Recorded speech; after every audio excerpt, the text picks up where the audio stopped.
안녕하세요. 뉴스와 사람들입니다. 장인수 기자가 김어준의 겸손은 힘들다 뉴스공장에서 터뜨린 단독으로 그동안 음모론으로 돌았던 검찰 뒷거래설이 표면 위로 드러났습니다.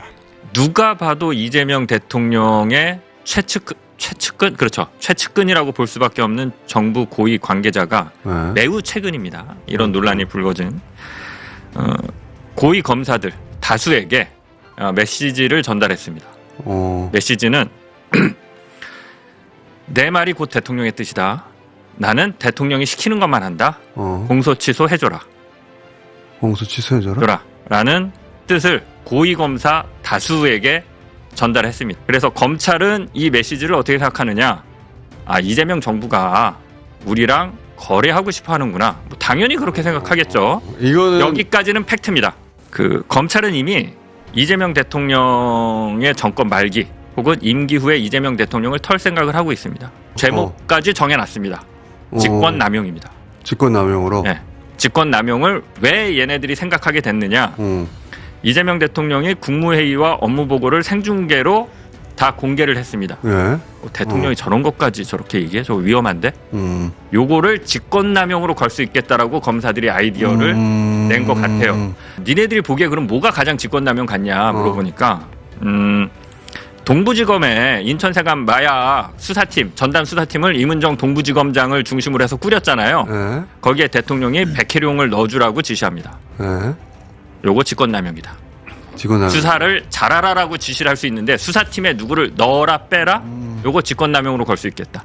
요런 식의 계산을 하면서 지금 업무회의나 이런 걸 잘 지켜보고 있다라고 해요. 그러니까 지금 요 이야기는 검찰 사이드에서 들은 건데 대통령이 하는 모든 행위를 임기 말에 수사하기 위해서 쌓아가고 있다. 그렇죠. 쌓아가고 있다. 그거는 네, 직권남용. 전형적인 검찰의 행태지. 이게 잠깐만 이거 하나만 더 말씀드릴게요. 네. 진짜 무서운 게 정부 고위 관계자가 공소 취소 좀 해줘라 네. 이렇게 얘기했잖아요.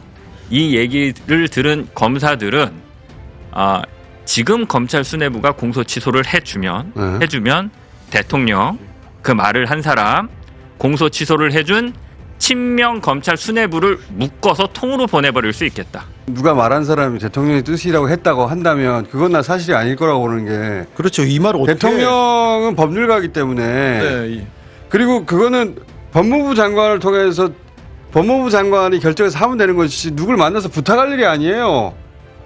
그거는. 그러니까 그냥 그러지 말고 지휘를 하시는 게 어떨까요? 아니 그러니까 그거는 법무부 장관이 지휘를 하면 되는 것이지 대통령이 누군가 시켜가지고 거래를 할 사람의 성격도 아니거니와 그러니까 그 사람이 만약에 실제 그렇게 말을 했다면 네. 대통령을 팔았을 가능성이 대단히 높은 거고. 자, 이러한 장인수 기자의 폭로는 이재명 정부의 검찰은 다르다는 말을 완전히 개박살내는 것이고 검찰은 개혁과 척결의 대상일 뿐이고 공소취소 공작은 이제 안 통한다는 것 아니겠습니까?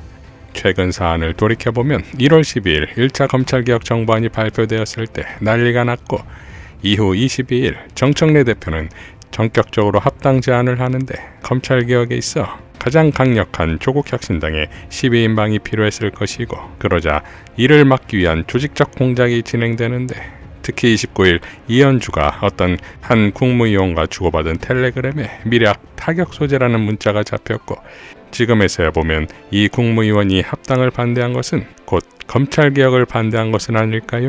이후 합당 연기가 되자 곧바로 등장한 것이 공치모 87명이다 이겁니다. 여기에 노골적으로 누 이재명을 키움으로써 아예 이재명 파리를 공식화한 꼴이지요.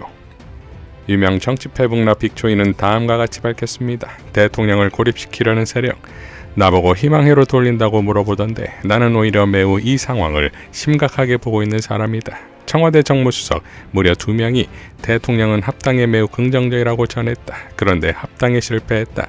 집권 1년차에 있을 수가 없는 일이다. 그러더니 100명이 넘는 의원이 공소취소를 들고 나왔다. 공소취소? 언뜻 대통령 위하는 것 같지만 이건 협박하는 것이다. 공소를 취소하기 위해선 특검, 검사비위 확정, 탄핵 파면이 먼저 선행되어야 한다. 그런데 맨 마지막만 주장하고 있다.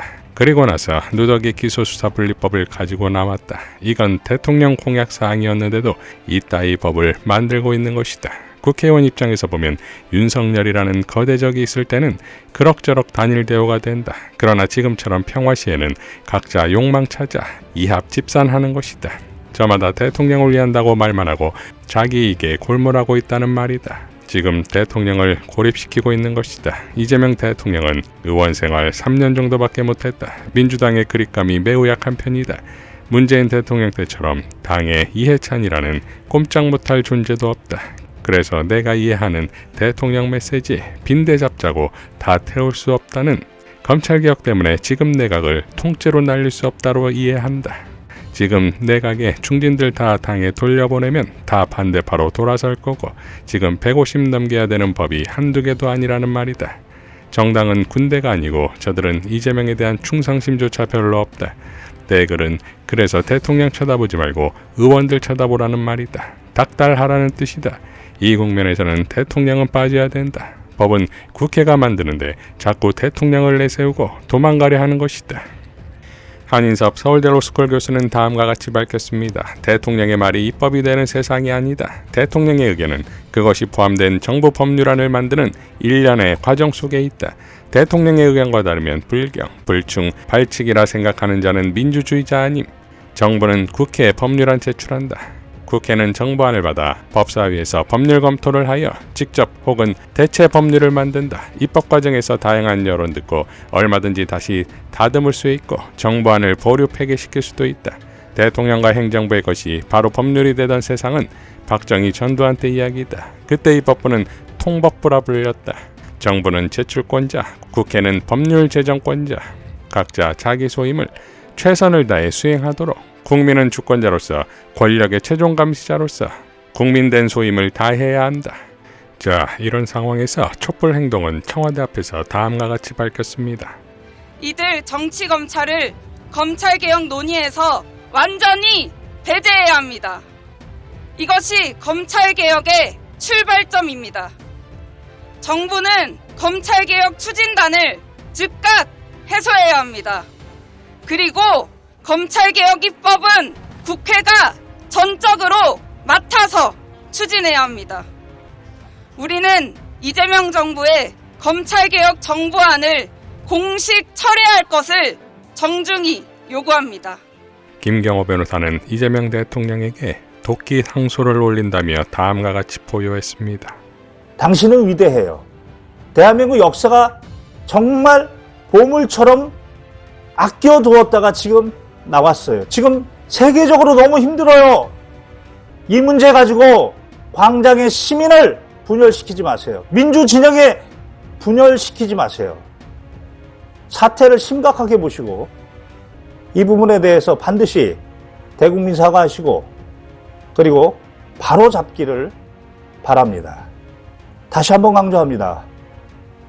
지방의 선비가 도끼 상소라 하죠. 머리 풀고 도끼 놓고 그런 마음으로 상소 올립니다. 다만 제 근거는 그 누구도 만나지 않지만 제가 만났던 광장의 시민, 그 민주주의를 지켰던 광장의 시민들이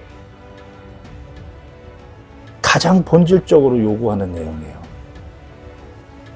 그 주변에 간신들을 다 물리치세요. 검찰개혁 정부안은 즉각 폐기되어야 합니다. 이상 뉴스와 사람들이었습니다. 시청해 주셔서 감사드립니다.